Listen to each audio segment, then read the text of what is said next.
Hey, what's up, everybody? Welcome back to the Untitled Gaming Channel. I'm AJ Gels, guys. I got the rest of my weekly news show from Friday the 3rd of last week. I meant to do this yesterday. Well, I guess since this is going up on Wednesday, I think I meant to do this both Monday and Tuesday. So I'm sorry that this is kind of going up so late. I've talked about this on camera before. God, this is really annoying me. Like, I'm sorry. Like, I look like I have the camera facing me, so I know like what, if I'm centered or whatever. Because I know sometimes I'm like over here or whatever. But my hair curls sometimes when it starts getting a little long. So God, that bugs me. I'm sorry. I'm doing this like late at night. What was I saying? I was talking about why this is coming up late. And I talked about this on camera, or not, maybe not on camera, but during some gameplay. Some Let's Plays and whatnot. Before, with me, I battled depression a lot. I battle like some mood things, all over the place. And I had a hectic couple days with school, my day job and everything. Kind of looking into the future. I mean, I'm an older college kid. I'm 23. I'm almost gonna be 23. In a couple weeks, so I kind of look at what's in the future for me. I kind of always kind of sit and I know I'm stammering through this, but I want to work at like an IGN, kind of funny, GameSpot, Game Informer, Eurogamer. Like I want to work at like one of these big these companies and just talk and write about video games. That's what I'd really love to do. With my life. So I kind of battle that the kind of the pessimistic side of my brain, that it's kind of that constant, am I good enough writer, am I funny enough, am I charismatic enough, am I do I know enough about games, am I this, am I that. Sometimes I can use that and I can drive to try and be better. I can try and talk more, talk clear, or speak clear. I can do this, that. But sometimes it gets the better of me. I have really bad anxiety and panic attacks, like kind of thinking about these things. And I know this isn't important to you guys, and if you see this, I'm not looking for sympathy. I'm not excited because I hate that kind of stuff. I just want you to know, it's just if I go like a couple days without putting up content, that's usually the reason. It's usually for just some personal, I either because like I start to sleep horribly, I start to eat horribly, I start to really put on weight, I stop exercising and all that. Recently I've said this before. Like I started I'm painting Warhammer figures. That's kind of helping kind of like zen me out. So I spent the last couple days working on I think I'm working on my Blood Angel Raven Wing bikes. I think that's what they're called. I've been working on those for the past couple days, so I know it's I'm rambling. So again, that's why I've not put up content. Like I said, I'm not looking for sympathy. I'm not looking for any of this. I do want to say, because whenever I talk about this stuff, I always make sure to add this. And that is any my younger viewers, I guess, out there, hell, even some of my older ones. If you notice that you're feeling down, you're having these, you're kind of battling your inner demons and all this, definitely seek help. And I'm not necessarily talking about therapy. I mean, I go to therapy. I have a weekly session with a counselor. My school has like a really cool, it's like $60 or something for a semester.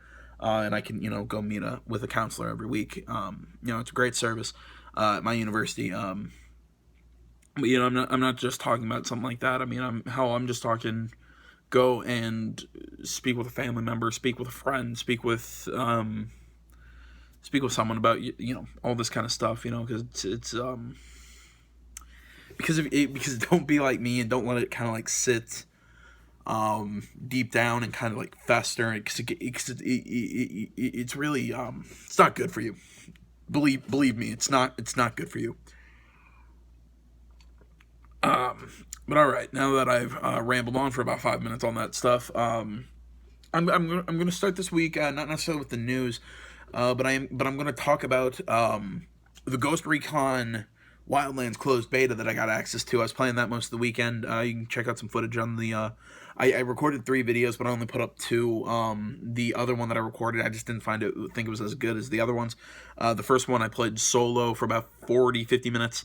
The first little chunk of the game, and the other one's about an hour and a half, hour 45 of me and 2 friends, really goofing around, having fun, shit talking with each other. It was a lot of fun to do that. If that video does well and you guys like it, I already had one person kind of comment to me and tell me that they liked it, and I told him right now I'm contemplating doing some more stuff like that. Some more. Maybe just some like one-offs, maybe play some Destiny with them, do this, that, the other thing. But again, that's if anything, it's in the planning stage right now. It's not definite. Either way, I'm sorry, I got off topic. But so far, my opinions on the beta, it's really hard to put this into words. I think it was really fun, and I think in one way it kind of made me feel a little better about the game. When you're playing single and the other AI units, if you ask me, they're not too bright, but whatever is. There was complaints that the hardest difficulty was too hard, or it was too easy. That the vehicle driving was bad. Or that the vehicles felt kind of floaty, which I think they are right. The vehicles are kind of floaty, meaning like they drift really easily. It's weird. But again, this is a beta, and it's a couple months old build. It's not the final product. At least that's what I've heard. But overall, I think the driving was fine. The shooting felt good. The story of what I feel could be really good, could not. Again, I got such a little minute chunk of the story, like the very beginning, kind of tip of the spear kind of thing. So sorry, my computer display almost went to sleep. So I can't necessarily talk to you about what story-wise what I think about it, but gameplay-wise, it's really solid. The helicopters and planes, I hope they kind of tighten up the controls with that, because they were kind of hard to control. But really, I'm starting to nitpick. But overall, I think the game is really fun, and I think they have something really cool gameplay wise on their hands. The area though that kind of makes me kind of sit and go, it's kind of like Mafia 3. It's where it's like all the stuff you're doing to dismantle the districts and all the stuff that you're doing for this, that, the other thing. It's just, it feels so I can already kind of see it being really repetitive. I'm not 100% sure if it will be once the game drops. Again, I'm just speculating. It's just, it kind of sets off an alarm in the back of my head. Kind of going, there could be a lot of repetitiveness, because this looks like a giant open map, which is really cool. Ubisoft's touting, it's the biggest map, blah blah blah, that usual stuff. Which I will say, it's a fairly large map. I had access to one of, I think, 21 regions, and the area that I had was pretty extensive. It looks good, the terrains and everything. Character models are a little wonky, but again, early build. It's just, I fear that it's going to be really repetitive, but it's not enough to make me not think the game's going to be good. I think it's going to be good, but I question, and it's also with this non-linear storytelling that Ubisoft's going with, especially with Watch Dogs 2. So I'm going to be interested to see what's going to happen with it come March 7th. But you can join me for that experience, because I will be playing it on the channel. Real quick, because I know this game, I've been hearing a lot about it, Neo. It looks like an amalgamation of Dark Soul, because when I first saw it, I thought it was looked really Ninja Gaiden-esque, which I wasn't a huge Ninja Gaiden fan, so I'm kind of like, yeah. And then, it's so Dark Souls, and I'm sitting there going, I'm even less interested. I think it was Colin Moriarty of Kind of Funny made a mention. It's really like, it kind of looks like Onimusha, which kind of makes me go. I think I saw about 40 minutes. There's 2 videos up right now on Christopher Odd's channel. I definitely suggest go check them out. They're good videos. I think he's playing on the PS4 Pro, so everything's supposed to look all whatever. But me personally, if you guys want to see me play it, get my take on it or whatever, please go into the comments. I'll probably say something about that in a few other videos. But feel free to comment and talk and ask and tell me to play it and whatnot if you want to see it, because then I will be happy to play that for you guys if you wish. All right, now actually into the news at I was 11 minutes in. Oh man, I'm sorry guys. Let's see here. This article comes. All the articles today are from IGN. I used all the other stuff yet on Friday, or last Saturday. So this continuation of Saturday's the 4th of February show. I'm sorry. I used to do this show on Friday. I've switched it to Saturday. Sorry, my brain's kind of all over the place.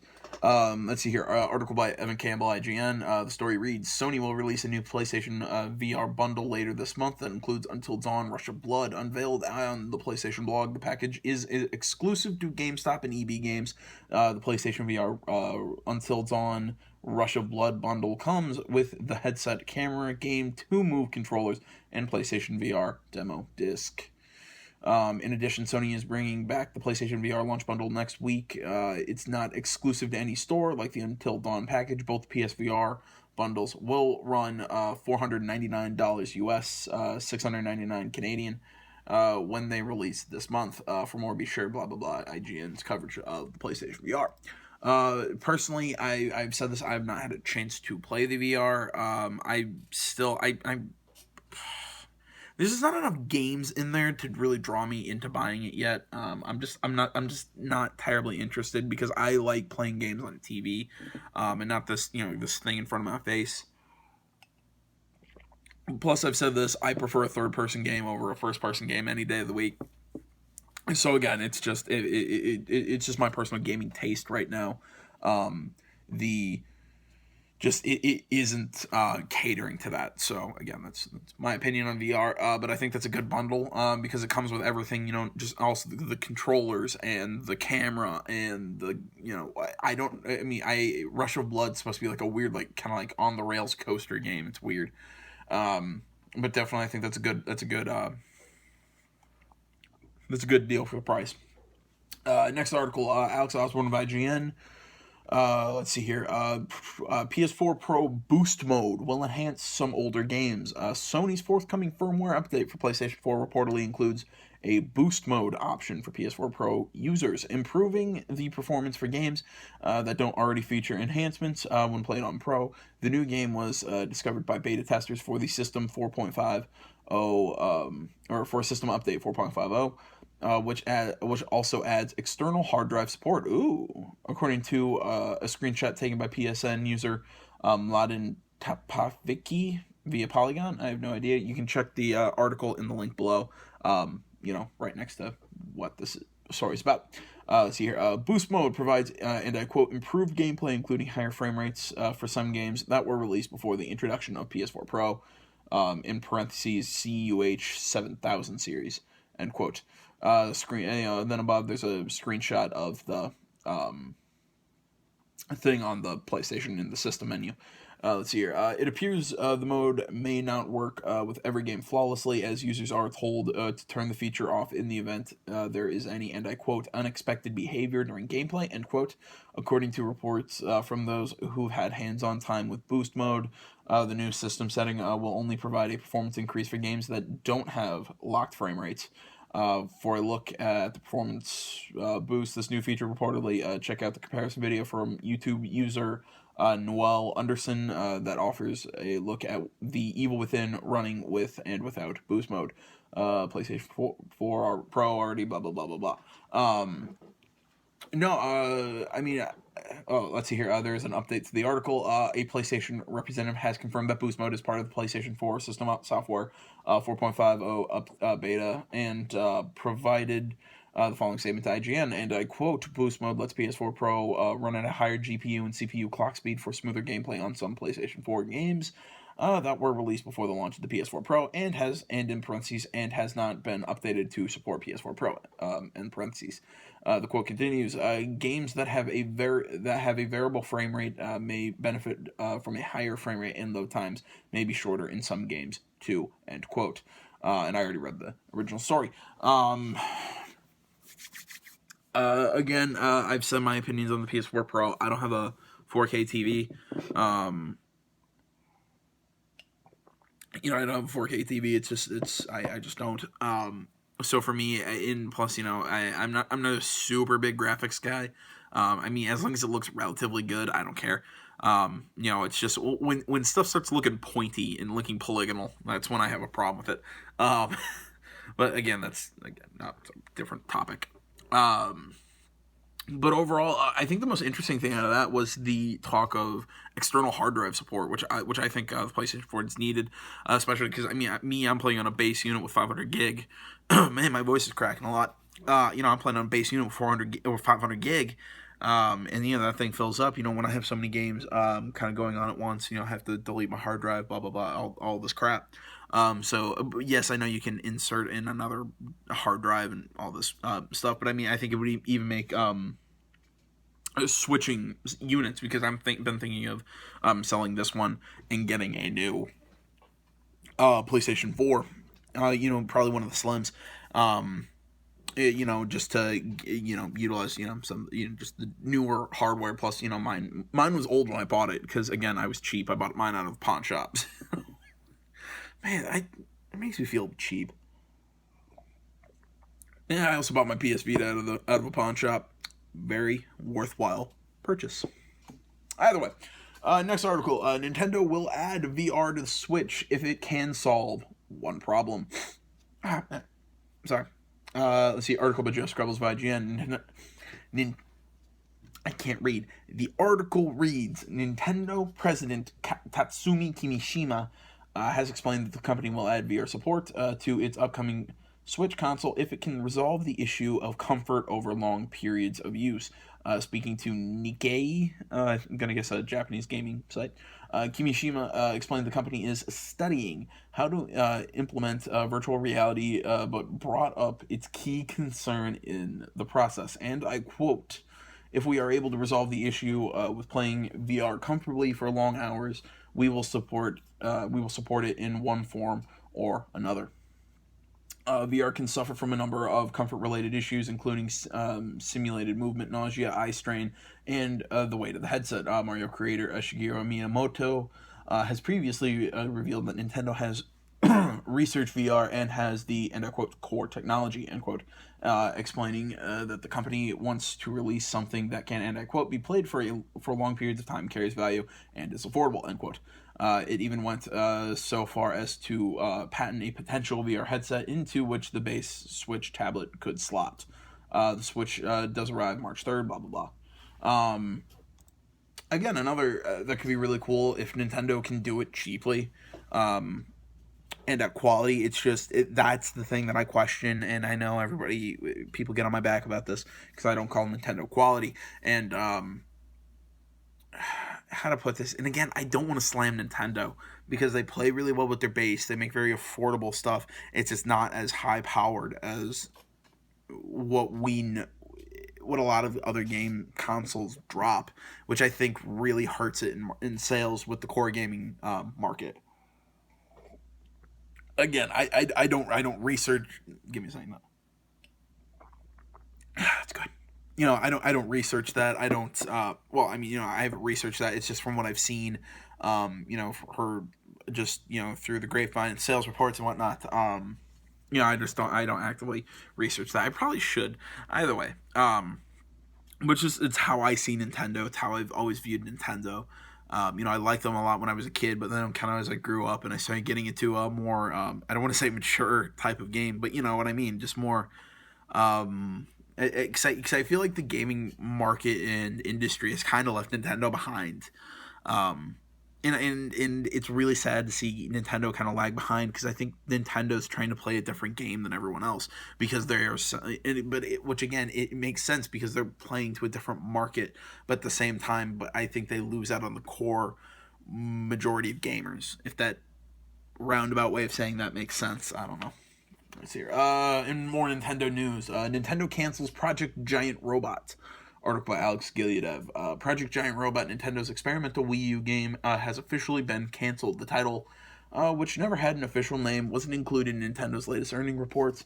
The company conferred to Polygon that it made the decision to cancel the game, and I quote, after considering our overall product and development strategy. Project Giant Robot was first announced at E3 and centers around using the Wii U gamepad to build a robot and eventually battle with it using the built-in motion controls. The game was still being listed as part of a, and I quote, launch schedule of primary Nintendo products, end quote, in Nintendo's Q3 earnings report last year. The news of Project Giant Robot's cancellation comes after Nintendo confirmed it is no longer manufacturing Wii U consoles, with The Legend of Zelda Breath of the Wild being the last first-party game for the system. Nintendo is preparing to release its next Nintendo Switch next month. Really cool-sounding game, but again, what I've said about Nintendo. Nothing else I'm going to say new about it. I believe the final Nintendo story I have here by Alicia Judge, also by IGN. Nintendo delays Animal Crossing mobile release date. Nintendo's fourth smartphone game, Animal Crossing, has been delayed until the next financial year. A new release date window has been penciled in for some time between April 2017 and March 2018. Originally due to launch last year, this marks the second delay for Animal Crossing's mobile entry after it was put on ice and scheduled to release before the end of next month. Instead, the free-to-play game has been pushed back once more so that Nintendo can focus on the Android launch of Super Mario Run in March, as well as the release of Fire Emblem Heroes on 2nd February. That's 2 February. That's weird. I think there was a typo in there. Either way, give me a second. Let me see when Fire Emblem Heroes.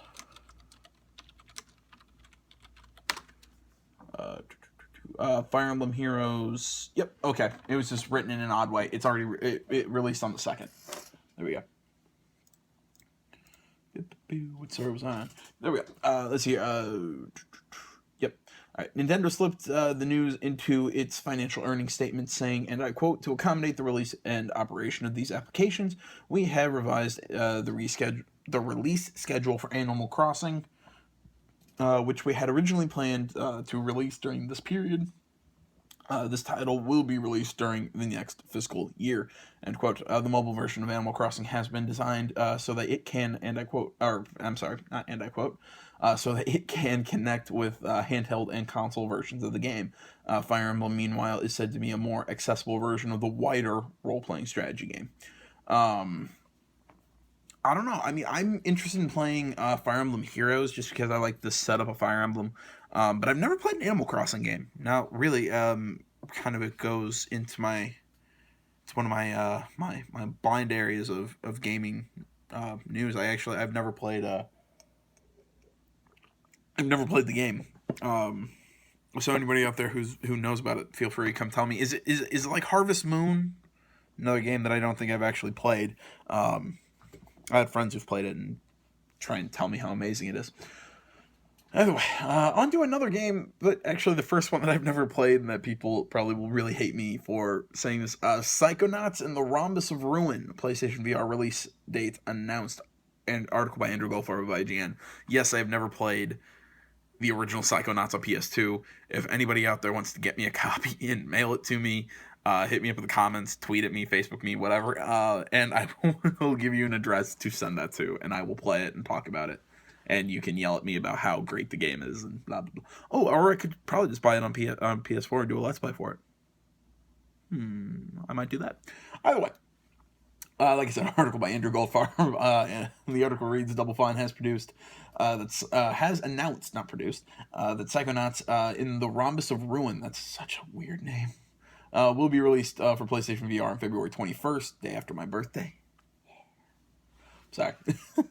Psychonauts and the Rhombus of Ruin is a PSVR exclusive and picks up immediately after the story of the original Psychonauts, bridging the gap between that game and the upcoming Psychonauts 2. The story will see Raz trying to rescue his friends entirely using his psychic powers.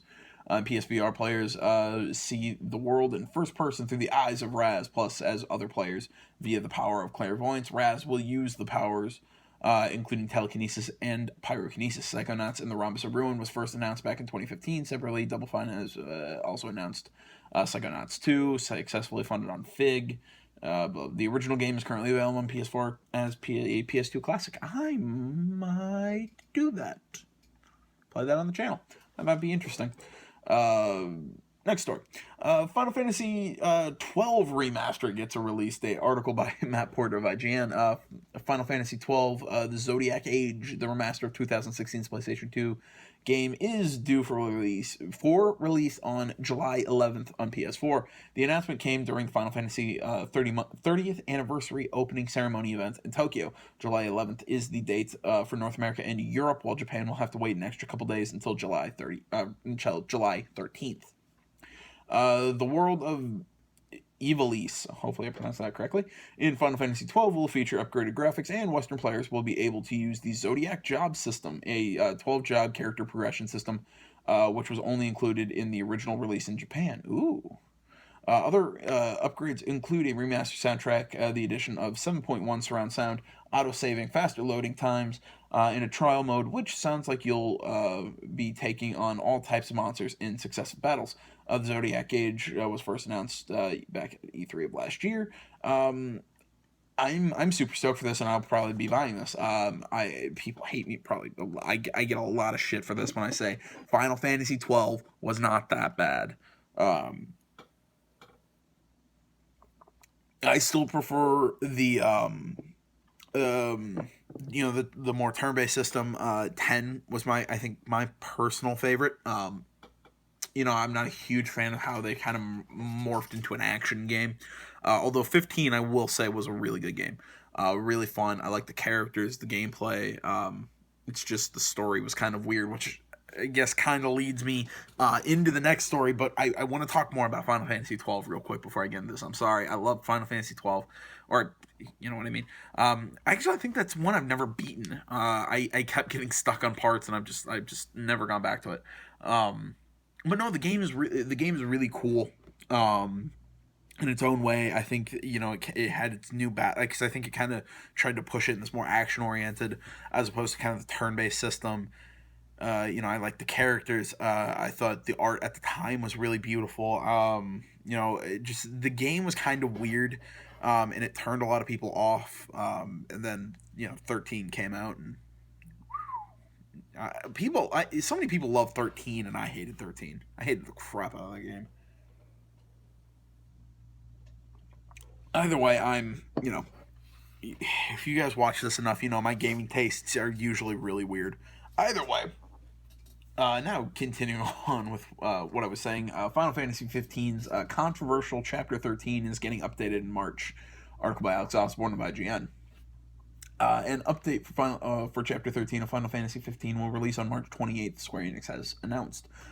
During its latest active time report via Gemitsu, Square said that the update will feature improvements to the later portions of the game, including the controversial 13th chapter, which takes the campaign in a more linear direction. Additionally, players will be able to assume the role of Gladio for a brief period of time.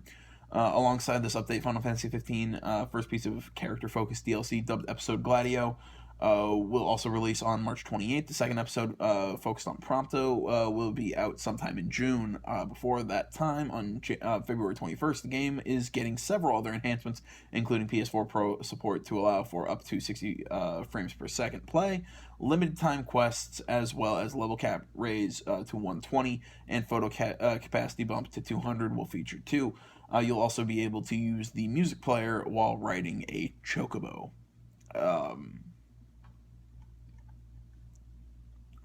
I cannot remember for the life of me which chapter was 13. If anybody out there can remember, I'm playing through the game again, just to kind of pick up the last couple trophies that I'm missing for the platinum. I think it was the final chapter, which I will agree is kind of weird. It's just, it kind of feels like, at some point, it just feels like a rush to the. Or wait, man, was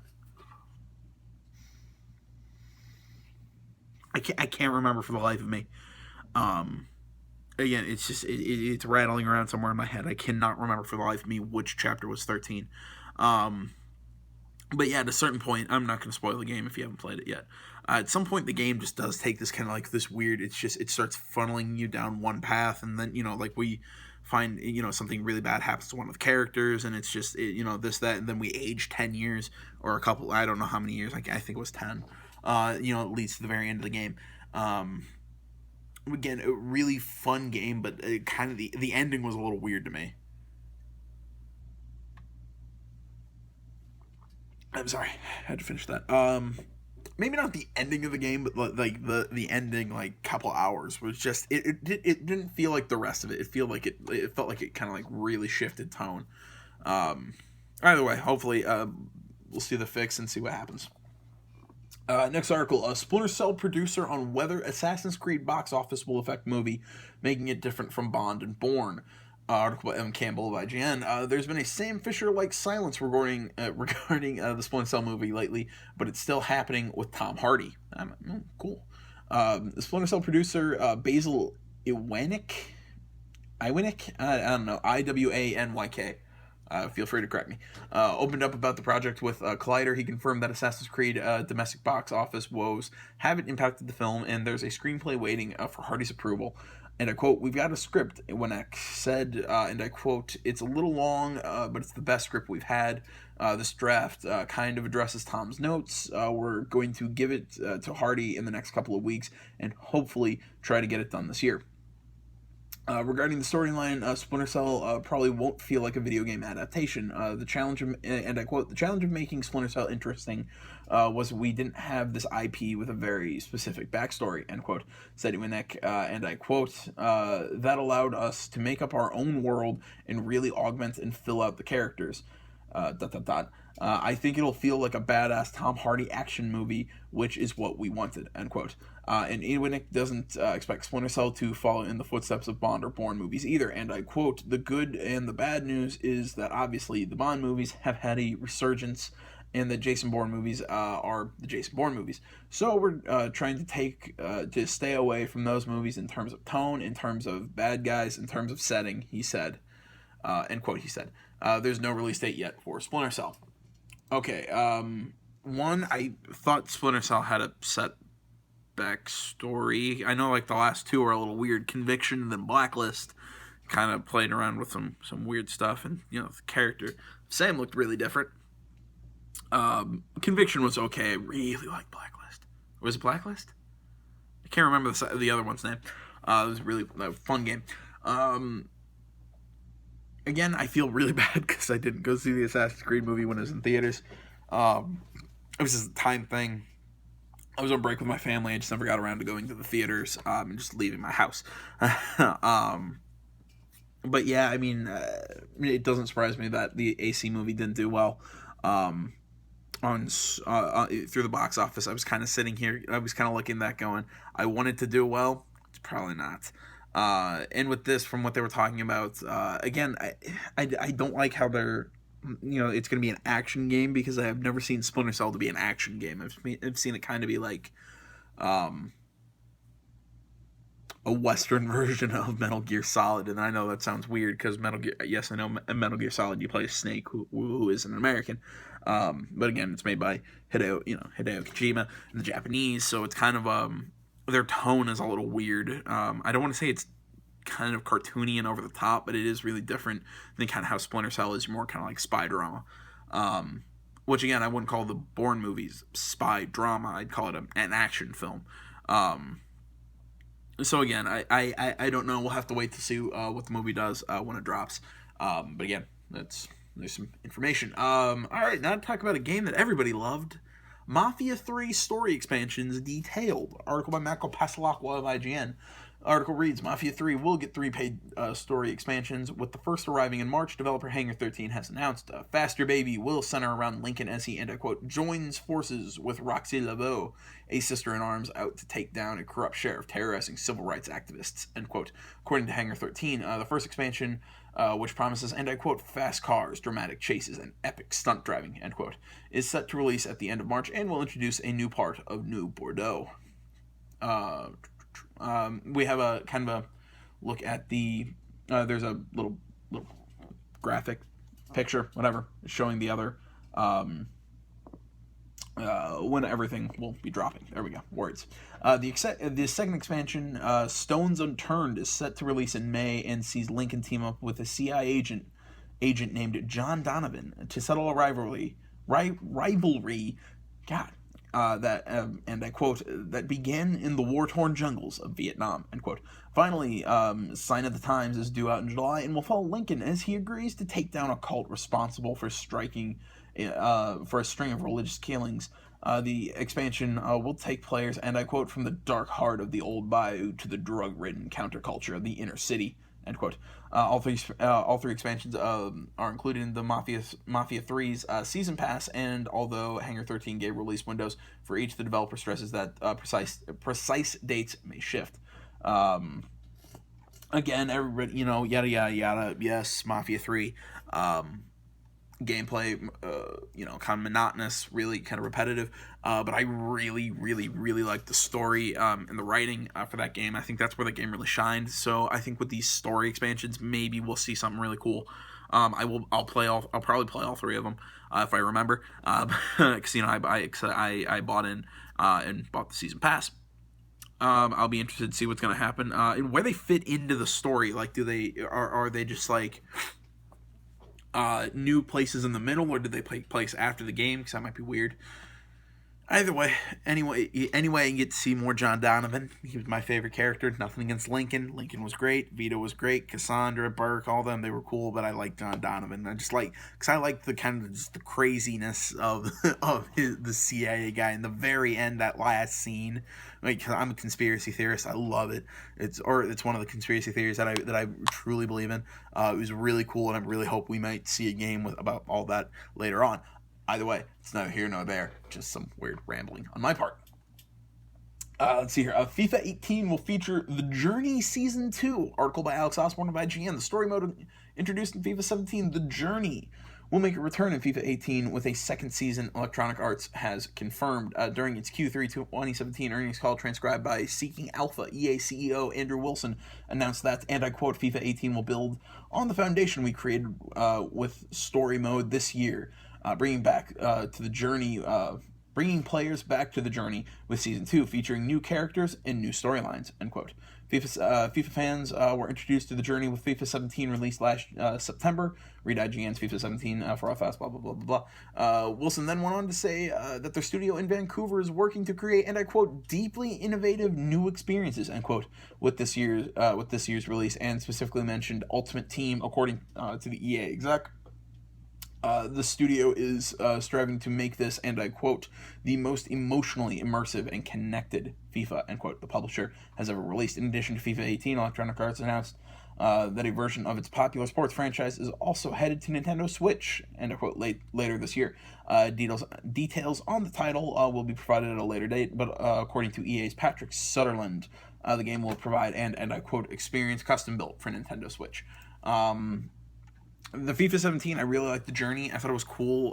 Some of the voice acting was a little hokey, and some of it didn't look super hot. But, like, the actual in-game, the character models were really sweet.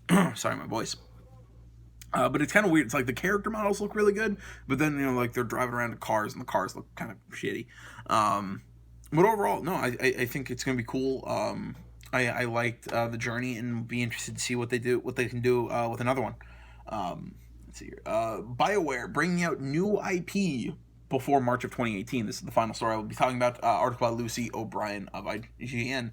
The little underscore, kind of like the little side title. And it won't be an RPG. let's see here. Bioware is making a brand new game that we'll be able to play surprisingly soon. The news was announced at EA's investor meeting today by CEO Andrew Wilson, who described it as an action-adventure title set in, and I quote, a unique new universe. And I quote, at the end of the fiscal year, a Bioware studio will be delivering an all-new IP, said Wilson. And I quote, a clean sheet design with new concepts, new gameplay mechanics, and new stories set in a unique new universe. This game has the potential to fundamentally disrupt the way people think about an action title, bringing friends together to play in exhilarating new ways. We're very excited about the future of this new franchise and its ability to attract a large global audience, end quote. Through the call, the term genre melding was used, though it was stressed that this new IP would not be an RPG. On BioWare's blog, BioWare General Manager Aaron Flynn expanded on Wilson's comments, and I quote, as we're working hard to finish Mass Effect Andromeda, I wanted to take a minute to talk about it. Our new IP, end quote, wrote Flynn, and I quote, as our CEO Andrew Wilson mentioned, we're creating a unique IP that will bring players together in exciting new ways. There's much more to say in the coming months, but for now, I wanted to offer this additional background. You offered no additional background. It's the same fucking statement. Sorry. And I quote, in 2012, we began crafting a new universe full of new characters, stories, and gameplay. Our ambition is simple. Draw upon 20 plus years of development knowledge and lessons to create something fun and new for you to enjoy with your friends. There's nothing quite as exciting as building a new IP from scratch, and it will be even more thrilling for us to share more with you in the future, end quote. Star Wars Battlefront 2 release date also announced on the call. That's weird. No, I don't even know what to say. I don't even know like what it might be. I'm terrible at this prediction crap. All I can say is I'm interested. I'm one of the probably one of the few people. I know not few people either way. I love BioWare. I really like their games. From hearing them talk about that, it's an action adventure game and it's this.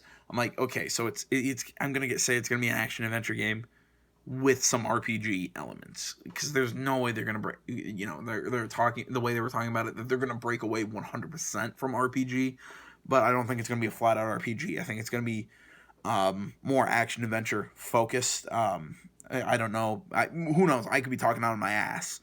But that's just how I was reading the comments. I'm interested. I want to know what world we're gonna see it in, because they have the big fantasy world and they have the big sci-fi world.